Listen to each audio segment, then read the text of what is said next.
Hi everyone! Welcome to the Empath Tarot. Another love reading, timeless and general. Take what resonates lang po. Maybe some part of the reading makaresonate kayo, some part of it hindi.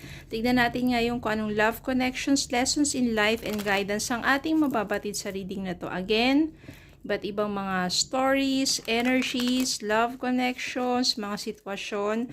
Tignan natin anong mga aral at gabay sa buhay pag-ibig ang ating mababatid sa reading na ito. Spirit guys, send me messages. Anong love connections ito? Lessons in life and guidance ang nais yung ipabatid sa amin. Mga aral at gabay sa buhay, pag-ibig.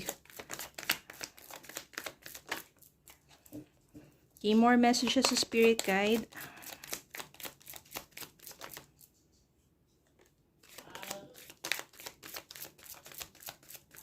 Okay, think enough na to.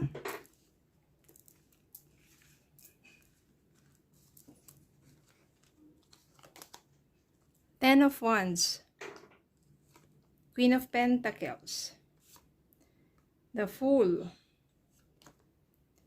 King of Pentacles, King of Wands, Knight of Cups, Nine of Swords, Six of Wands, the World, Five of Wands, Wheel of Fortune, and dito natin ilagay ito. Yan. Maganda ito at ang daming mga energies dito. Ang daming taong involved dito. Pero maari kasing nagsimula ka or nakaranas ka ng pagmamalupit mula sa person mo. Five of Wands dito, complication, too much conflicts with your person. Maraming kaguluhan, pag-aaway, hindi pagkakasunduan, maraming taong involved, maaring mga relatives sa partido niya, o kaya mga kabarkada, o pwede rin naman talagang third parties. Parties, ibig sabihin marami. Maraming kinalokohan, maraming ginawang ano. Kaya yung Ten of Wands dito, sobra-sobra na, hindi mo na makayanan yung bigat na pinapasan mo because of that person, because of your toxic person, lalo na kung paulit-ulit niyang ginagawa sa'yo yung pangluloko. No, sobra na. Ang mabuti dito, nagawa mong makawala. Nagawa mong makaalis sa taong yun. Wala eh.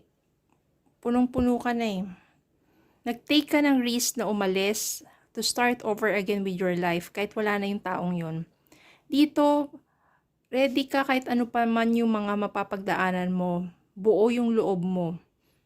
Kahit ikaw na lang mag-isa, kahit hindi mo nakasama yung taong yun, yung toxic na taong yun, because you want to start again.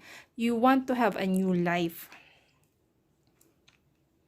Ang ganda dito kasi, pinaunlad mo yung sarili mo. O mas nag-focus ka sa sarili mo hanggang pinayaman mo yung sarili mo. You become wealthy, you love yourself, at you are worthy of love and you are worthy of many blessings in life. Kaya green to, tapos meron pang rainbow dyan, ibig sabihin, maunlad na maunlad ka.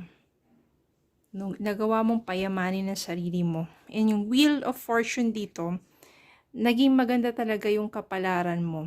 Kasi nakawala ka doon sa toxic person na yun. Yun kasi yung nag-hold back minsan ng mga blessings na paparating sa buhay mo. Kapag nandiyan ka sa mga toxic relationship na yan. Hinaharangan yung mga blessings na yan. Pero, marami ka na-meet. Someone dito, Knight of Pentacles. O, slow moving to. Medyo hindi kayo, mas bata sa'yo ng konti ito. Sabihin natin may paghanga sa'yo. No, pero mabagal to eh.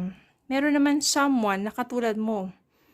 Yung pursigido sa buhay, maunlad, stable na rin to. Parang pareho kayo ng in alignment kayo sa mga gusto nyo marating sa buhay. Meron naman someone na simpatiko, charming. Pero eto, ganun din parang kung ano yung gusto niya, yung passion niya, ginagawa niya. A very good-looking person to. Isa sa kanila makakatuluyan mo and will become successful. At nasi-sense ko dito, since in alignment kayo, King of Pentacles, Queen of Pentacles, no, kayo ang maaaring magkatuluyan. And you will travel the world. No, syempre, ang dami nyo nang napundar, ang dami nyo, stable na kayo, hindi kayo problema pagdating sa pera You will enjoy and travel the world together. Nandiyan yung fulfillment of your dreams. Diba? Kabaliktaran sa mga naranasan mo dito sa taong to. Na puro na lang sama ng kalooban ang natulot sa'yo. At ito yung kasi yung tao na hindi ka tinutulungan makaangat. Siya pa yung nagpapabagsak sa'yo. Very toxic ng energy na yan. Well, napagtagumpayan mo na ang buhay mo, yung person mo naman na toxic, ayan na. No, 9 of Swords dito. Siya naman yung tinutusok, sinasaksak ng kapalaran. Ibig sabihin, gumaganti na ang karma sa kanya. May mga times yan na sobrang hindi na siya makatulog, nandiyan na yung guilt, nandiyan na yung depression, sa mga ginawa niya, hindi lang sa'yo, kundi kung kani-kanino pang mga niloko niya.